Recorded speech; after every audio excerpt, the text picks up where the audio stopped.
Hi guys, this is Danny with Danny Aquatics coming back at you. Spent about 30 minutes earlier recording and I lost all the footage.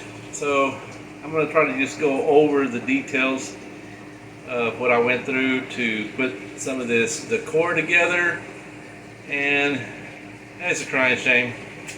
But maybe I'll do another one later on the process, but I'll go over it step by step and see how I put my plants together. And let me turn this camera around real quick. Alright guys, this is the piece that I had been working on earlier that I lost all my footage to. All these plants, they're just plastic plants. And this is another one here. They're all attached to some somewhat like limestone ballast stuff that they use kind of like for the railroad bridges and stuff like that. They're quarried around here in this area, so they're easy to find at your local like some of the places that sell a lot of your nurseries and plant stuff, and there'll be tons of this stuff in some areas where they sell it for landscaping and stuff. And you can see most of these are similar, so it's really, some can be kind of hard to drill through, and most of them are pretty soft. You can use just a high-speed drill, and I take mine, I use it in a drill press. And I took this piece that I had left over, and I had a few plants left over. I try to use taller plants for these tanks, because these tanks here are 3 foot deep, just like the 330 gallon. I have a lot of problems with this shorter plant here, pulling it out. I usually have to use a big dip net to get it out, to clean it. But I try to go with taller plants because they're wedged into the hole that I drill, and they're just stuffed on there, really kind of just to hold them in place. It's just a ballast weight for them. Makes it look like they're coming out of the stones and the substrate. And they're pretty. And they're kind of expensive if you buy them at Hobby Lobby for regular price. I usually wait till they're about 50, 60. On average, they're 40% off. But I've bought a lot of these where they're 50 and 60% off. And I mean, that's really cheap. So back to this tank here where I lost the footage at. So I was trying to find something here for the center of this tank. And because I had the larger plants on the side, and I said I kind of need something here in the middle. I had this large piece of driftwood that I mentioned in the other video that I was putting together. This piece is about at least 4 feet long, probably weighs about 40 pounds at least.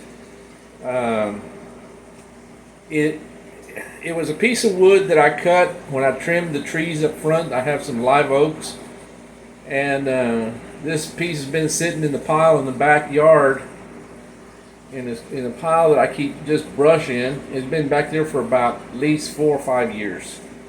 So I was doing some cleaning and I saw this piece and I said, wow, this is a pretty neat looking piece. Kind of all chopped up, but I said, that might work in one of a big aquarium. So all the bark just started falling off of it, and only the hard core of the material was left. I said, wow, this thing is super heavy. So what I did, I took like a 55 gallon plastic drum that doesn't have a lid on it, and I took and filled it up, dropped this thing in there. I poured about 12 to 16 pounds of salt into the water, because there was no way I could boil this to try to get any kind of bugs and parasites off of it. So I let it set with about at least 15 pounds or so of salt in that tank and weighted it down. Yeah, I mean, it was staying by itself, but I still put a weight on the end to make sure it didn't float up on me, because this thing was super heavy. So I left it like that for about 2 or 3 days. Then I turned it upside down and soaked the other end the same way in that vat of salt water. So after about a week of it soaking, it really drew a lot of water. So this thing really was very, very heavy. And by that time, I had already finished this aquarium, the 550, and I was doing water testing on it, and I had already put substrate in here. So I said, well, everything kind of fell into place, so I'm going to put this piece in here. One end wanted to float, and it didn't take but maybe about a pound, to, not even that, to keep the other end down. So at that time, I had already made some of these other plants, so I kind of just wedged it up in the corner next to it, and it held it down. And after a few days, it just stayed on its own out here on the bottom. So I just left it there. Kind of moved some of the plants further out away from it. So I was missing something in here in the middle. I said, it needs a little bit more of a centerpiece in here, but not as tall. I didn't want it to take away too much from the driftwood centerpiece. So I added this little piece in here. But I was trying to demonstrate how to drill the holes in this soft stone to be able to wedge your little plants in there, and they work really well. This one will be a little difficult to pull, but I'll be able to just reach way down in there and grab that little taller one, and just, this is only if you have to clean them. If they start getting a lot of that brown algae and just they'll have a lot of stuff growing on them sometimes after about 3 or 4 weeks, maybe even longer. So you kind of want to clean them off. So you want to be able to retrieve them, and it makes it a lot easier if you can just grab the plant and pull the stone up there with it and clean it up and then just drop it back in. So just a quick cap on how I do my decor, where I get my plants from, and how I set them up.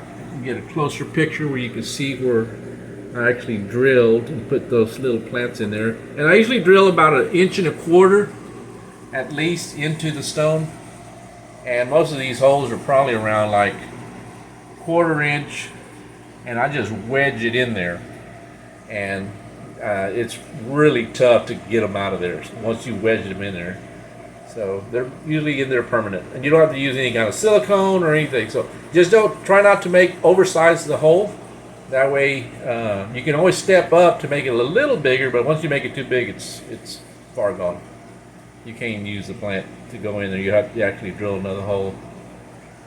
Alrighty guys, just a quick cap on some of the decor, how I set it up for my tanks. So guys, y'all have a wonderful day. We'll get back with y'all.